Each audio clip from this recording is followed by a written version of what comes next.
Picture it. Forget the pristine white marble ruins you see in museums. Forget the noble, stoic senators you read about in history books. I want you to truly transport yourself. Feel the oppressive Mediterranean sun beating down on your neck. The air is thick, a chaotic mixture of street food grilling over open coals, cheap wine, the sweat of 1,000 bodies packed too close together, and the underlying, ever-present stench of sewage flowing in open gutters. This isn't the sanitized Rome of Hollywood. This is the real thing. Loud, vibrant, and brutally, unapologetically alive. You're walking down a busy street in Pompeii, let's say around 70 AD. You're jostled by soldiers in worn leather, by merchants shouting prices, by women balancing heavy baskets on their heads. The noise is a constant roar, a symphony of humanity. You turn a corner onto a quieter side street, trying to get your bearings, and that's when you see it. It's not subtle, it's not hidden away. It's carved directly into the corner of a building, at eye level, for every man, woman, and child to see. It's a phallus, a massive erect phallus pointing the way down the street. And a few steps later, there's another one, embedded in the cobblestones themselves. And another, a wind chime hanging from a doorway. A cluster of tiny bronze penises, jingling in the breeze. Your modern mind recoils. This has to be vandalism, right?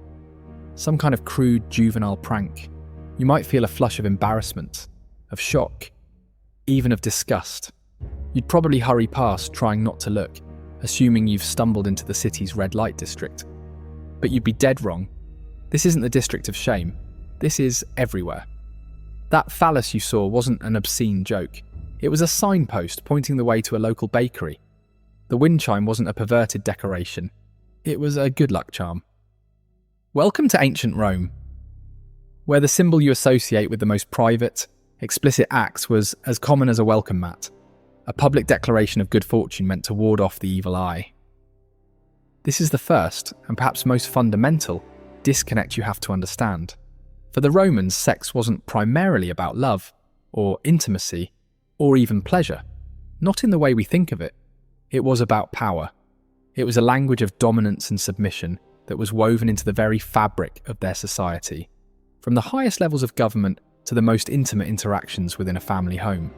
And that phallus, the fascinus as they called it, was the ultimate symbol of that power. It represented the aggressive, protective, and potent force that kept society safe and fertile. To have it on your house wasn't obscene. It was a prayer for prosperity and a shield against misfortune. To us, it's pornography. To them, it was security. And this single glaring difference is the key that unlocks the terrifying reality of their world. It's why you wouldn't have survived it. Because in a society where the act of penetration is the ultimate expression of power, what does that mean for the person being penetrated? It creates a social hierarchy that is utterly alien to us. It wasn't about being gay or straight. A Roman man could have sex with another man in the morning and his wife in the evening, and nobody would bat an eye, provided one crucial rule was followed. He had to be the one doing the penetrating. The active partner, the dominant force, was seen as masculine and powerful, embodying the Roman ideal. The passive partner, however, whether male or female, was automatically placed in a position of submission, of being conquered. A freeborn Roman citizen, allowing himself to be willingly penetrated by another man, was seen as the ultimate disgrace, a forfeiture of his masculinity and his status as a citizen. He was effectively taking on the social role of a woman or a slave, and that right there is the terrifying underbelly of this entire system. Because if you weren't a citizen, if you were a slave, pour me, a prisoner of war, or even just poor and desperate, you had no say in the matter. Your body was not your own. It was a tool, a vessel for the power and pleasure of those above you in the social order. This wasn't a secret. This wasn't something that happened in the shadows. It was the accepted, unquestioned reality of daily life. The beautiful slave boy serving wine at a senator's banquet was understood to be available to his master and his guests in any way they saw fit. The women working in the city's brothels, or lupanars, were often captives from conquered lands, their bodies treated as nothing more than spoils of war. This is a world without the concept of consent as we know it, because for the vast majority of the population, their consent was irrelevant. Power was the only consent that mattered. So as you stand on that Pompeian street, surrounded by symbols that seem so bizarrely out of place, you begin to realize you're not just in a different time period. You're in a different moral universe. A universe where the lines between public and private, sacred and profane, power and violence are drawn in ways that are almost impossible for us to comprehend. And what we've talked about so far is just what you'd see out in the open, on the public streets. What happened behind the closed doors of a Roman villa, in the private chambers of the powerful, was another story entirely. It's where these principles of power and dominance were taken to their most extreme and horrifying conclusions. Let's step through the gates, leave the chaotic energy of the streets behind and enter the serene, deceptive tranquility of a Roman villa. The air cools instantly. The sounds of the city are replaced by the gentle murmur of a fountain in a central courtyard, the atrium. Sunlight filters through an opening in the roof, illuminating intricate mosaics on the floor that tell stories of gods and heroes. The walls are covered in vibrant frescoes depicting idyllic landscapes and mythical creatures. It feels like a sanctuary, a pocket of peace and order carved out of the urban chaos. But this too is an illusion. This house isn't a home in our sense of the word. It's a fortress of power, and its ruler is a man known as the paterfamilias, the father of the family. This title is hopelessly inadequate. It doesn't even begin to capture the terrifying scope of his authority. The paterfamilias was not just the head of the household, he was its absolute, unquestioned dictator. He held the power of patria potestas, a legal concept that gave him literal life and death control over everyone living under his roof. His wife, his sons and their families, his unmarried daughters, and every single slave. They were not his family, they were his property. He could arrange their marriages, sell them into slavery, order them to be tortured, and even execute them for disobedience, all with the full backing of Roman law. Now imagine you are a young woman from a respectable family. Your marriage isn't a celebration of love, it is a business transaction negotiated between your father and your future husband. You are a pawn in an alliance meant to consolidate wealth or political influence. From the moment you are married, you pass from the control, or manus, of your father into the control of your husband. Your primary, and perhaps only purpose, is to be a faithful wife and produce legitimate heirs to carry on his family name. Your virtue is paramount. You are expected to be an univira, a one-man woman, your entire existence dedicated to your husband and your household. An accusation of adultery against you would bring catastrophic shame upon your family and could result in your execution, legally carried out by your own husband or father. But this rigid code of conduct, this demand for absolute fidelity, was a one-way street. Your husband, the paterfamilias, was bound by no such rules. In fact, Roman society expected him to find sexual gratification outside the marital bed. It was considered perfectly normal, even healthy, for him to have sex with his slaves, both male and female, or to frequent the city's brothels and prostitutes. So long as he was the dominant, penetrating partner, his masculinity and social standing remained completely intact. Can you even begin to wrap your mind around that psychological dynamic? Living in a home where your husband, the man you are legally bound to be faithful to on pain of death, regularly has sex with the very servants who help you dress in the morning, and this is considered normal. This system created a world where women, even of the highest classes, were essentially living in a state of gilded captivity, their value tied exclusively to their chastity and their ability to produce sons. And if this was the baseline reality for the wife of a typical Roman aristocrat, what happened when you scaled that power up to its absolute zenith? What happened when the paterfamilias was not just the master of a house, but the master of the entire known world? For that, we have to look at the Emperor Nero and his wife, Poppaea Sabina. Poppaea was no simple, submissive wife. She was renowned for her stunning beauty, her sharp intellect, and her ruthless ambition. When she caught Nero's eye, he was already married, but that was a minor inconvenience. He divorced his first wife, had her exiled, and eventually executed, clearing the way to marry the woman he truly desired. But what Nero felt for Poppaea wasn't love. It was a suffocating, all-consuming obsession. He didn't want a partner. He wanted a possession. Ancient historians paint a terrifying picture of his possessiveness.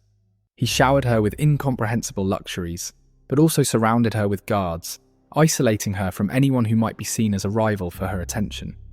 He commissioned countless statues and portraits of her, not just for public display, but for his private chambers, so her image would be the last thing he saw at night and the first thing he saw in the morning.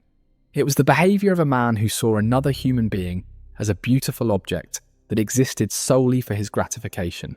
Poppaea, for her part, was smart enough to understand the dangerous game she was in. She walked a razor's edge, using her influence over the obsessed emperor to secure power for herself and her allies, while also trying to manage his volatile temper. But in the year 65 AD, she made a fatal mistake. She pushed back. She dared to criticise him. Accounts differ on the details of the argument. Some say it was because he came home late from the chariot races.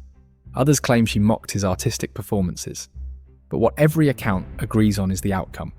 Poppaea was pregnant with their second child at the time.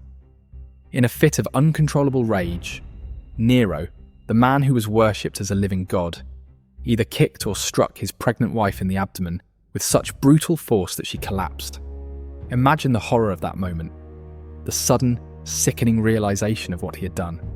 He threw himself on her dying body, begging her to live, commanding her to survive, as if his imperial decree could reverse the damage his own hands had wrought. But it was too late. Poppaea died, and with her, their unborn child. The grief that followed shattered what was left of Nero's sanity. But this wasn't the quiet, introspective grief of a heartbroken husband. It was the bewildered, narcissistic rage of a man who had just smashed his most prized possession. And what do you do when you've destroyed the one thing you can't live without? If you're a Roman emperor, you don't mourn, you rebuild, you recreate. And what Nero did next would plunge the empire into a new level of madness, creating a living ghost to satisfy his grief, in an act of psychological cruelty so profound, it echoes in history as one of the most twisted love stories ever told. Nero didn't just mourn Poppaea, he tried to freeze her in time. In a radical break from Roman tradition, which demanded cremation, he refused to let her body be burned. Instead, he had her embalmed using expensive Egyptian spices, a practice reserved for pharaohs, not Roman empresses. He then placed her mummified body in the mausoleum of Augustus, a tomb for emperors. He delivered a eulogy so long and so filled with praise that it bordered on worship. Then he went a step further.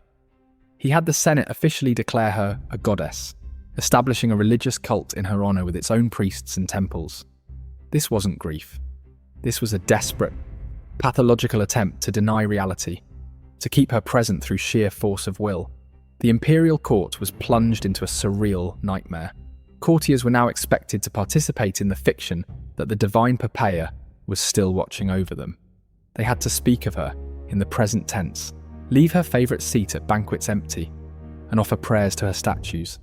Anyone who failed to maintain this elaborate charade, anyone who even hinted that the emperor should perhaps move on, was met with exile or a death sentence. Nero's world had become a closed loop of insane grief, and everyone in it was forced to play along. It was during this period of suffocating madness that his eyes fell upon a boy named Sporus. We know almost nothing about him before this moment.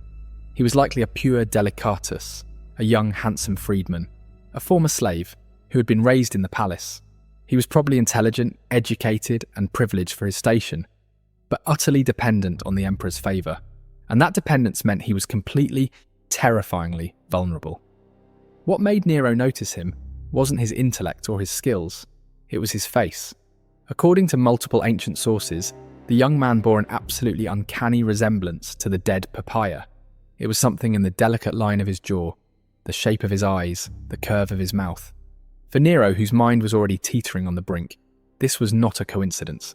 It was a sign from the gods. It was a miracle. Here, walking the halls of his own palace, was Poppaea reborn. The ghost he had been trying to create through statues and empty chairs had been given flesh. It was a chance to undo the irreversible, to bring back the prize he had so carelessly destroyed. Of course, there was one glaring, obvious problem. Sporus was a boy, but for a man who believed himself to be a living god, for a man who had spent months having conversations with his wife's embalmed corpse, biology was a trivial obstacle. It wasn't a barrier, it was a challenge to his power. What happened next is not an act of passion. It is a calculated, methodical act of cruelty, so cold, it chills the bone. Nero didn't just want Sporus to dress up as a woman. He decided to make the transformation permanent, to physically reshape the boy into a perfect replica of his dead wife. He summoned the best physicians in Rome, the most skilled surgeons in the empire. But he didn't ask them to heal. He ordered them to perform a castration. This procedure was not just about preventing Sporus from being a man. It was about preserving the feminine softness of his features, preventing his voice from deepening further, and ensuring his body would remain as youthful and ambiguous as possible. The surgery itself would have been an unimaginable horror. In an age without modern anesthetics, Sporus would have been held down by imperial guards, fully conscious for the excruciating procedure, his screams echoing in a palace room, prepared specifically for his mutilation. He would have known that his life as he knew it, his future, his very identity as a man, was being carved out of him with a blade, all to satisfy the twisted fantasy of a broken emperor. The physical recovery would have taken months, a period of constant pain, and the looming threat of deadly infection. But surviving the surgery was only the beginning of the nightmare. Once he was physically healed, the psychological deconstruction began. Nero set about systematically erasing every last trace of the boy named Sporus and building a new person in his place. First, he was given a new name. He was to be called Sabina, the same name as Poppaea. He was moved into the dead Empress's lavish quarters, forced to sleep in her bed, surrounded by her belongings. An army of imperial servants was assigned to him, but their job was not to serve, it was to sculpt. Seamstresses designed an entire new wardrobe of flowing gowns to flatter his surgically altered physique. Jewelers crafted new pieces for him, many incorporating gems that had once belonged to Poppaea herself, each one a cold, heavy reminder of the ghost he was being forced to embody. Makeup artists spent hours every day teaching him how to use cosmetics to feminize his features, how to apply kohl to make his eyes appear larger and more dough-like, how to use powders to soften the angles of his face. Hairdressers worked on his hair, styling it in the complex, elaborate fashions of aristocratic Roman women. But the most insidious part of the transformation was the behavioural re-engineering. Tutors were brought in to teach him how to walk, how to sit, how to hold his hands, how to move with the delicate grace of a lady, not the stride of a man. Voice coaches worked with him relentlessly, training him to pitch his voice higher, to adopt the specific inflections and mannerisms of a woman of the court. Can you imagine the sheer psychological torment of that existence? Every single morning, looking in a mirror and seeing a stranger wearing your face, a stranger you are being forced to become. Every lesson, a reminder that your true self is being systematically beat. Every compliment from the emperor, a confirmation that your erasure is succeeding. For Nero, this project was a resounding success. He had done it. He had brought his beloved Poppaea back from the dead. And now that he had his perfect living doll, there was only one thing left to do to make the resurrection complete. In the spring of 67, he made an announcement that sent a shockwave of disbelief through even the most jaded members of the Roman elite. He, the Emperor of Rome, was going to marry the boy he now called Sabina in a full, public and legally binding imperial wedding. The wedding was not a private affair. It was a spectacle of state. Nero treated it with all the pomp and solemnity of a legitimate imperial union, a calculated display meant to force the world to accept his delusion as reality. The largest hall in the palace was lavishly decorated. Thousands of oil lamps cast a golden glow over everything, turning the room into a surreal, dreamlike space. Rare, imported flowers, their scent thick and cloying, were draped over columns and archways. Musicians played traditional wedding hymns, the familiar melodies made bizarre by the context. The most powerful men in Rome, senators, governors, generals, were all in attendance, their faces a carefully constructed mask of joyful reverence. But beneath the smiles and polite congratulations, the atmosphere must have been electric with a mixture of horror, fascination, and the raw, nervous energy that comes from being forced to participate in a lie. Imagine being one of those guests. You see the emperor at the altar, beaming with a genuine, unsettling happiness. And beside him stands Sporus, now Sabina. He is draped in a bride's veil, the flammium, a traditional flame-coloured wrap that obscures his features but not his form. He is adorned in the finest silks and covered in jewels that once belonged to the woman he is meant to be replacing. Each gem, a tiny, glittering tombstone for his former identity. He goes through the motions of the ceremony, his every movement a testament to months of grueling training. He joins hands with Nero. He signs the marriage contract, the legal document that officially makes him the Emperor's bride. He partakes in the sacred cake. To an outsider who didn't know the story, it might have looked like a slightly unusual but otherwise normal wedding. But everyone in that room knew. They knew they were watching the most powerful man on earth marry a castrated teenage boy whom he had mutilated and brainwashed into becoming a living effigy of his dead wife. They understood they were not guests at a wedding, but actors in a madman's play, and that their survival depended on delivering a flawless performance. Following the wedding, Nero's fantasy was complete.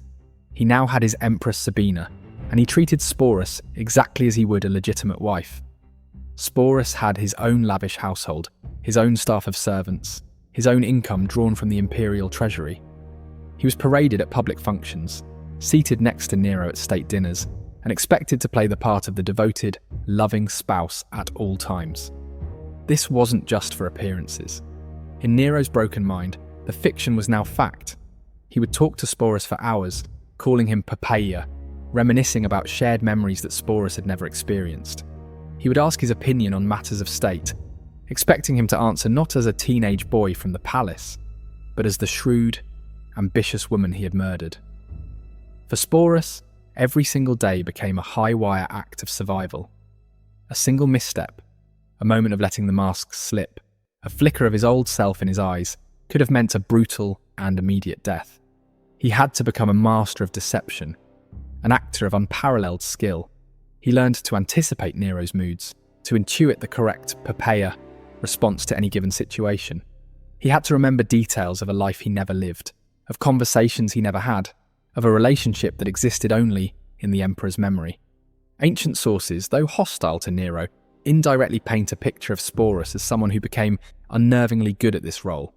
But they also note that in his rare private moments, he grew increasingly withdrawn, melancholic, a shadow of a person haunted by the ghost he was forced to portray.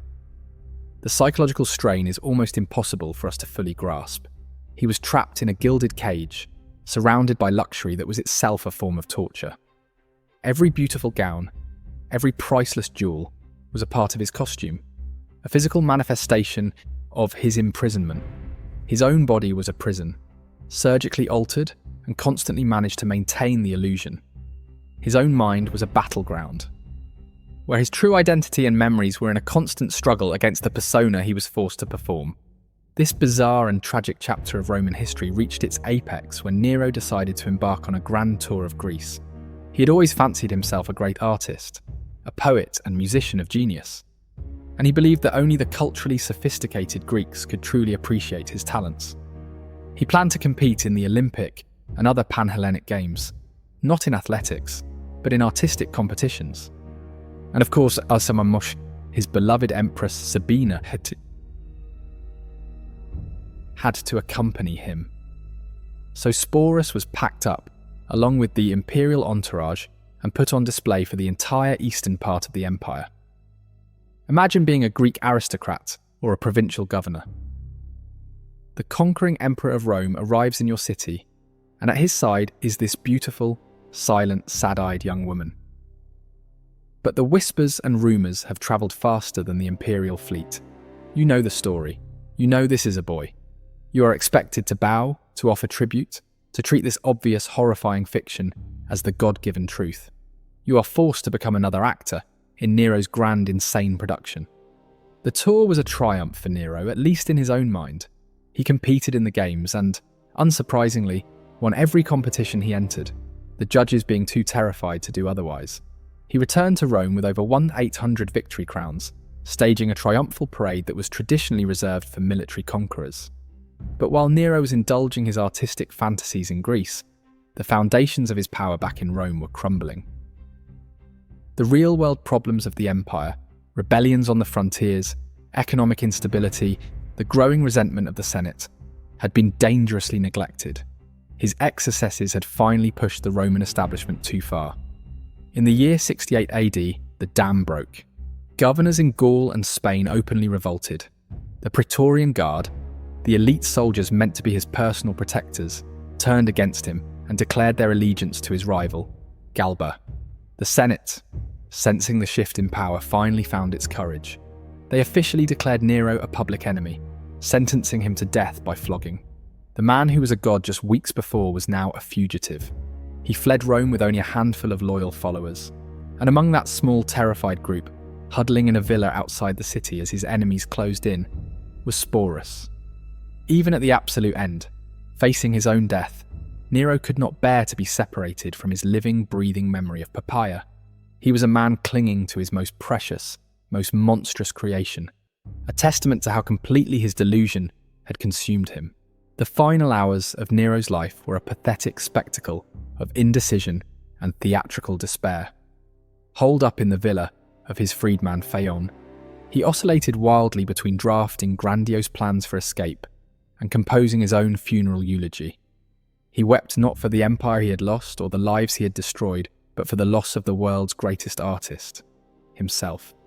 As the sound of approaching horsemen grew louder, the moment of truth arrived.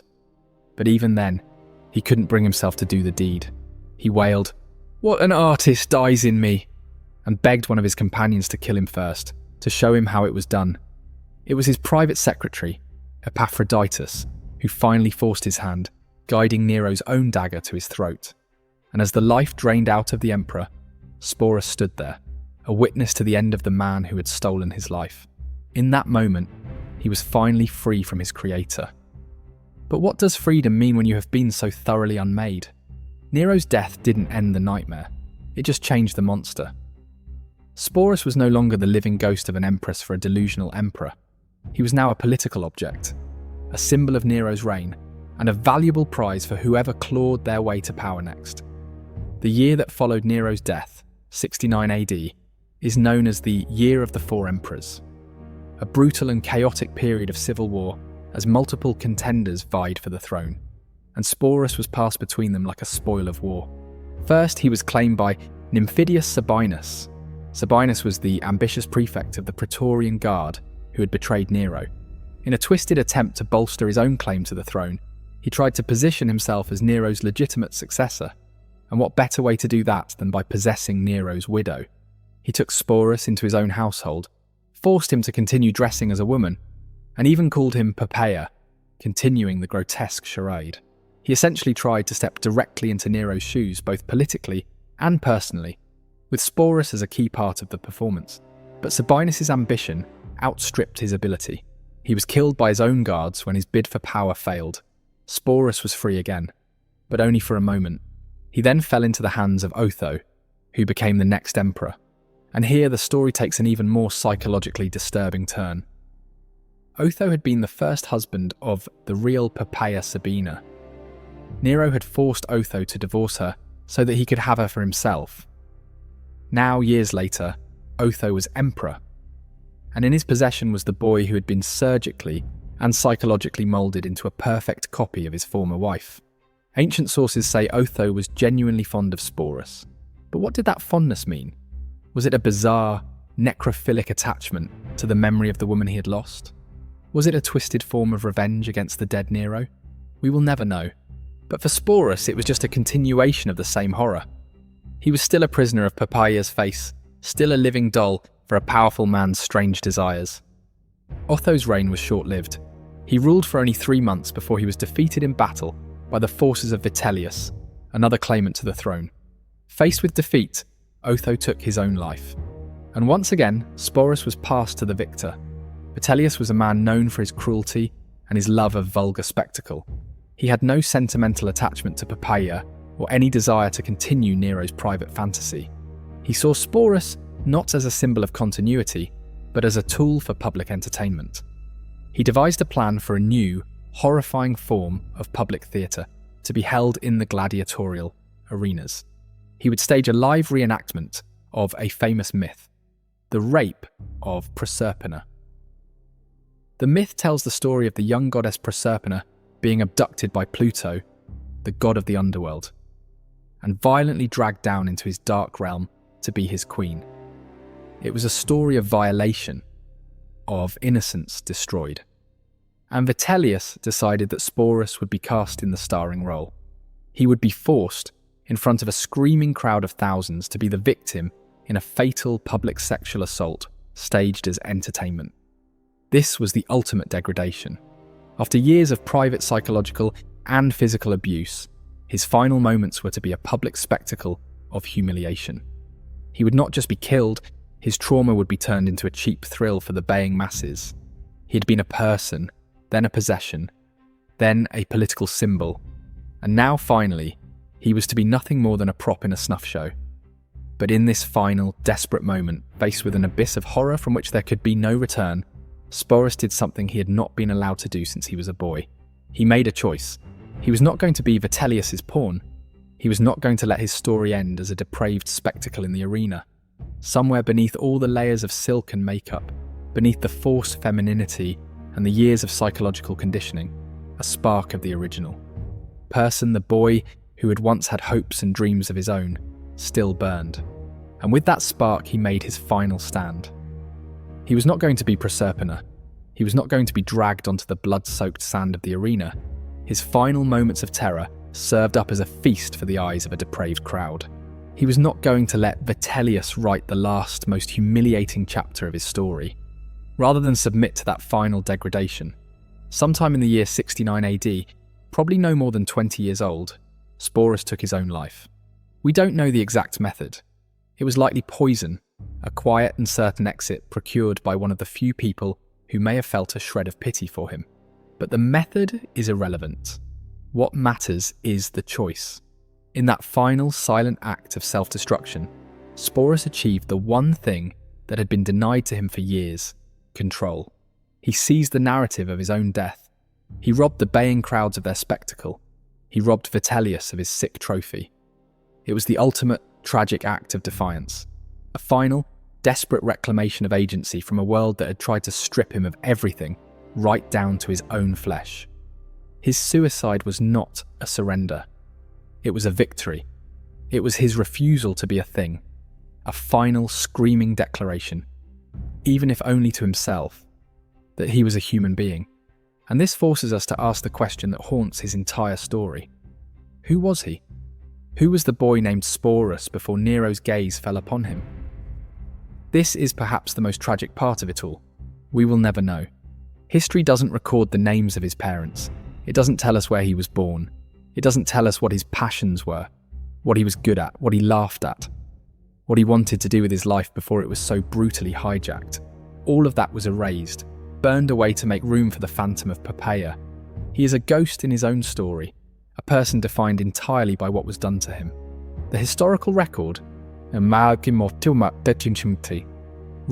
by Roman aristocrats, largely saw him as a curiosity, a grotesque symbol of Nero's depravity and the moral decay of the age. They used him as a convenient shorthand for everything that was wrong with the emperor. They wrote about the monster who created him, but they barely saw the boy who was destroyed in the process. He was collateral damage in the character assassination of a tyrant.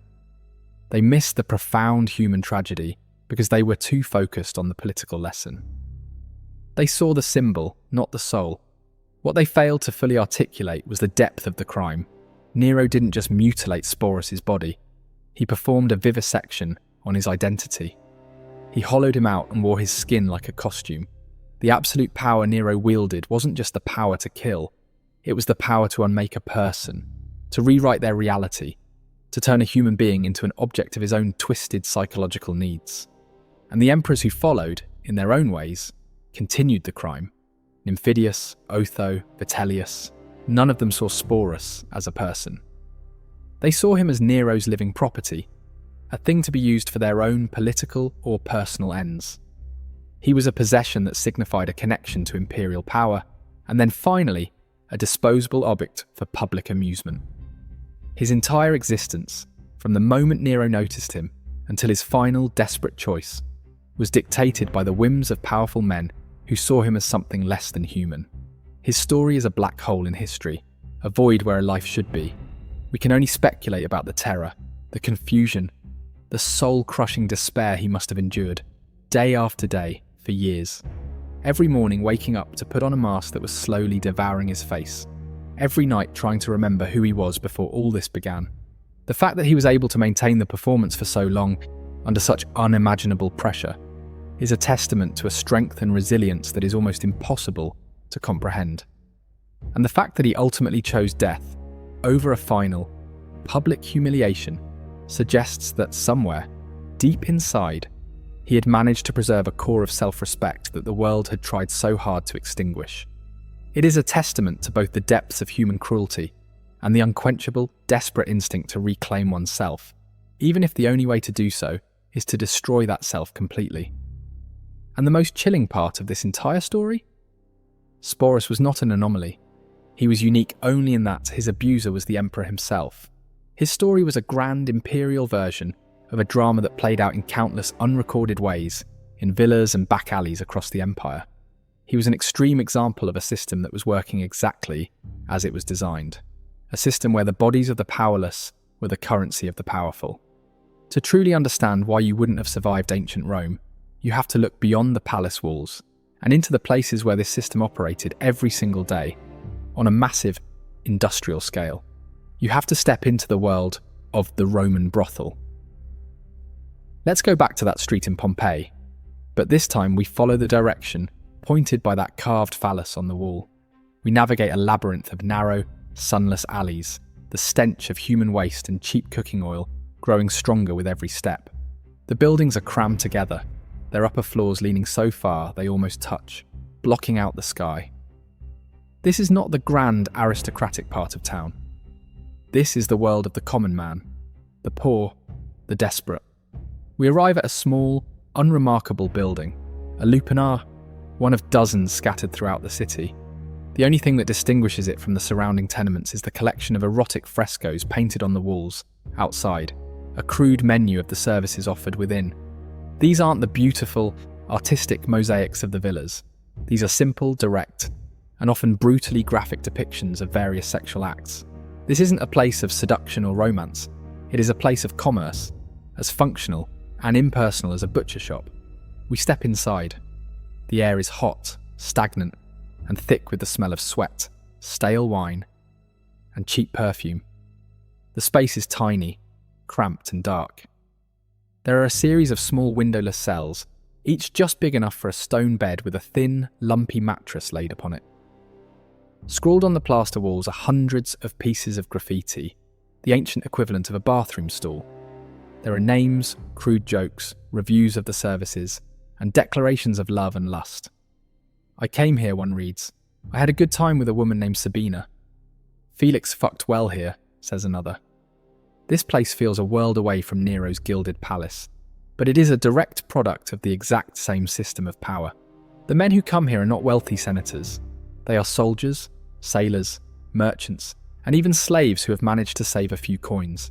They come here to experience, for a brief, fleeting moment, the one thing their society values above all else: dominance. For a small fee, they can become the paterfamilias.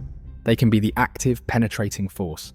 They can assert their masculinity in the most fundamental way their culture understands. But who are the women, and sometimes boys, working in these cells? They are not there by choice. They are the human refuse of the Roman war machine. They are prisoners captured in Gaul, Germany, or Judea. They are the daughters of families who fell into debt. They are abandoned children raised by pimps. They are slaves owned by the brothel keeper, the lino, who treats them as nothing more than livestock. Their names are often not their own. They are given Latin stage names, Fortunata, Felicia, Lucia, to make them seem more familiar, to erase their foreign origins and their past lives. They have no rights, no protection, and no hope of escape. Their bodies are not their own. They are expected to service dozens of men a day, enduring violence and disease with no recourse. The graffiti on the walls tells their stories too, if you look closely. Among the boasts of the male customers, you find messages of despair. "Oh, desires her Atticus," one woman scratched into the wall, a tiny, heartbreaking reminder of a love she once knew, a life she once had. Another inscription simply says, "I am yours." It is a statement of complete and total resignation, an acknowledgement of her status as a piece of property. This is the logical, inevitable endpoint of a society that defines sex as an act of power. For every citizen who felt empowered by this system, there were countless others, slaves, foreigners, women, the poor, who were crushed beneath it. The brothels of Pompeii and Rome were the engines of this system, places where the bodies of the conquered were consumed by the conquerors on an industrial scale. Now zoom out. Think about the scale of this. The Roman Empire in the 1st century AD had a population of around 60 million people. Historians estimate that as many as 1/3 of them were slaves. That's 20 million human beings who were legally considered property with no bodily autonomy whatsoever. Their consent was illegal and social irrelevance. Their bodies were available to their masters for labour, for violence, and for sexual gratification at any time, for any reason. This wasn't a flaw in the system. It was the system itself, functioning as intended. This is the terrifying truth that the story of Sporus illuminates. His tragedy was not an isolated incident of imperial madness. It was the most visible and extreme manifestation of a set of values that were deeply embedded in Roman culture. The same logic that allowed Nero to castrate a boy and turn him into a living doll also allowed a common soldier to purchase the body of a captured British woman in a Pompeian brothel for a handful of coins.